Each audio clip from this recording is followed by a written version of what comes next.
patient is a 56-year-old female. She has a medical history of type 2 diabetes and hyperlipidemia. She is on Humalog, Tresiba, and metformin. Today I'm going to educate her on diet, exercise, give her a brief summary of type 2 diabetes and hyperlipidemia, medication reconciliation, and other education. So, type 2 diabetes is a condition where your body doesn't produce enough insulin in order to break down all the glucose and carbs inside your system. If not taken care of properly, it can lead to cardiac problems, eye problems, kidney problems, and other problems inside your body. When you go to the doctor, they're going to tell you your blood sugar should be between 90 to 110. That's a normal range. And then they're going to do an A1C check, which should be less than 7.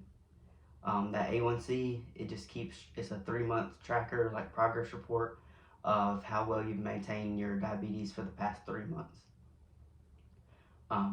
With this condition, as long as you maintain a healthy diet, you're on top of taking your medications, drinking plenty of water, you can maintain this disease. With your hyperlipidemia, that just means you have high cholesterol. You have a high level of cholesterol in your system. That can end up leading to like a buildup of plaque in your arteries. That can lead to cardiac problems, heart attack, stroke. On top of the diabetes, and those just don't mix well together, they can end up leading to severe cardiac problems. So as far as your medications, your metformin, that works on your liver, and it slows the glucose production in your body. It also helps your body become more sensitive to the insulin that you take in. So when you take that, you want to take it at the same time every day. Everybody misses a dose here and there. If you do miss a dose, do not double up on that dose. Just take it at the same time you've been taking it on the next day. For your Tresiba, you're going to take that at the same time every day. That is a long-acting insulin. It's also known as a super long-acting insulin because it works up to 42 hours. You want to take that, like I said, at the same time every day. That's a subcutaneous injection. So there's certain spots in your body that you're going to want to inject that. You can do it on your abdominal tissue, like where your belly is, right in the fat area, and on the back of your arm. Those are the most common sites. Before you give that injection, you're going to want to clean the site well with alcohol for about 10 to 30 seconds. You're going to allow that to dry completely. Inject. Once you inject the medicine, you're going to want to hold that there for 10 seconds to make sure all that medicine is in. You can then take it out, remove the needle, put it into a sharps container. If you don't have a sharps container, you can use a empty milk jug. Just label it sharps, put all your sharps in there, and then once that is full, you can take it to your local recycle center, and they'll have a special place for you to deposit that at. You'll do the same with the sharps from your Humalog, and that is your short-acting insulin, and that's what you take before you eat. When you take that medication, you want to make sure that your food is there, or it will be there within 5 minutes, because that Humalog starts acting between 15 to 30 minutes, and that one usually lasts about 3 to 6 hours. So same with that, you're going to want to clean with alcohol, allow that completely dry, inject, hold for 10 seconds, remove, and then put your sharps in the sharps container. The next thing we're going to talk about is your diet. So you're going to have a more strict diet because you have high cholesterol and diabetes. So with diabetes, it's recommended that women take in about 45 grams of carbohydrates per meal, and men can take up to 60 carbohydrates per meal. So when you break that down, I have a chart for you.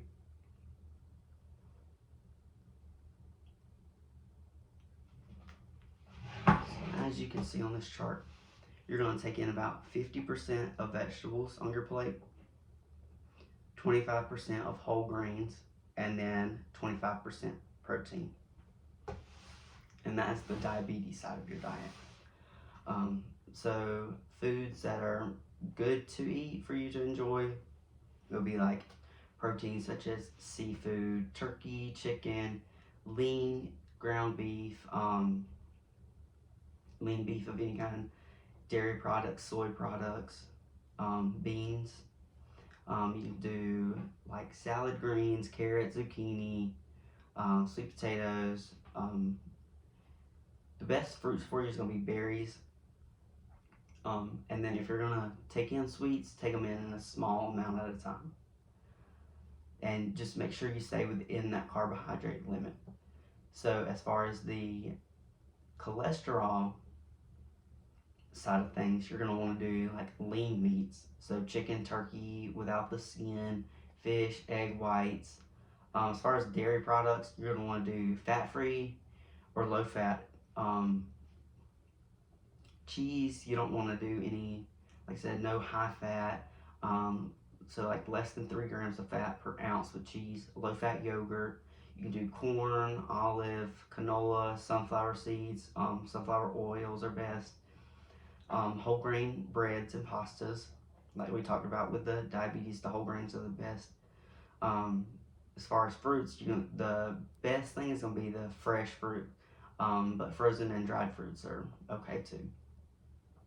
If you're going to take in like snacks, sorbet, low-fat frozen yogurt, plain popcorn, pretzels, those are all okay. And then I do have a chart for you to take with you as well.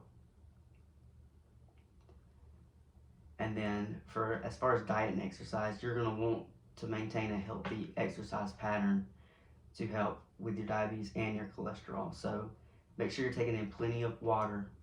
If you do drink sodas or any other drinks, try to stay away from anything sweetened. And then as far as exercise, you're going to want to get about 150 minutes of exercise per week. So you can go on walks, or if you have a treadmill, you can use that, like a in-place cycle, like a Peloton. If you have one of those, you can use that. If you just want to walk your dogs a couple minutes a day. If you are going to take in alcohol, you're going to want to take it with a meal or shortly after a meal, because it can cause hypoglycemic effects, and they're often delayed. So you're not going to want to have a drink and then go to sleep, because you may end up having a low blood sugar, which is the hypoglycemia, during the middle of the night. So with men, they have the rule that 2 alcoholic beverages are okay, and then women, 1 is okay. And as far as fiber for your diet, you're going to want to take in about 25 grams of fiber a day. Another thing I wanted to talk to you about today was sick days.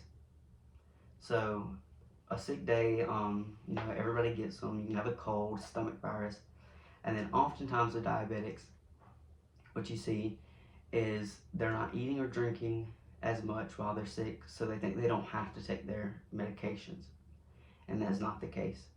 So when you're having a sick day, the first thing you should do is you should notify your provider and tell them that you're not feeling well, and then you need to continue taking your medication as is prescribed.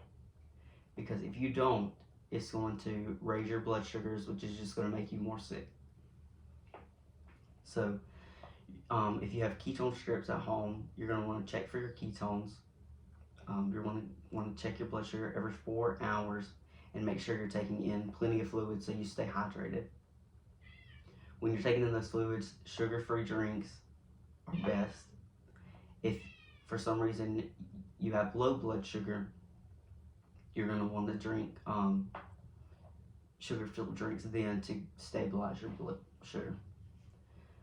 You're going to want to try to take in as many meals as possible at scheduled times, just how you do on a regular day. Those scheduled times you usually eat, try to eat at those times, because you don't want to lead to a blood sugar, but you want to continue to take your medicine, because if you lead to that high blood sugar, it's just going to make you sicker for longer. So like I said, you want to check for those ketones, check for elevated blood sugars.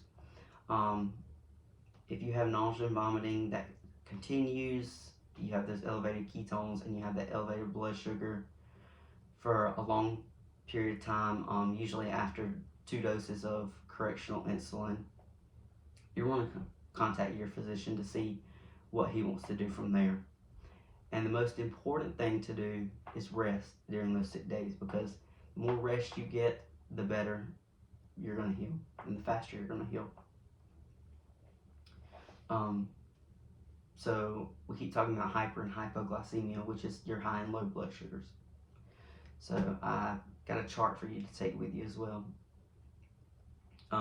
So for those low blood sugars, the hypoglycemia, you'll start to feel anxious, you might have a headache, be tired, you might start to feel dizzy, shaky, you might cool, clammy, start really sweating, you might get hungry, you might feel a little sick, shaky, might get a little irritable. That's when you want to check your blood sugar. If it's low, we often use the rule of 15. Take in 15 grams of carbohydrates, and then in 15 minutes check your blood sugar again. If it's still low, which is usually less than 70, take in 15 more grams, and then check in another 15 minutes. And then for on the opposite scale, your hyperglycemia, your high blood sugar, you might have increased thirst, increased urination, sometimes increased hunger. You'll have stomach pain. You might start to get irritable. For that, you're going to want to, if your doctor has you on a sliding scale for correctional doses, you're going to want to correct that.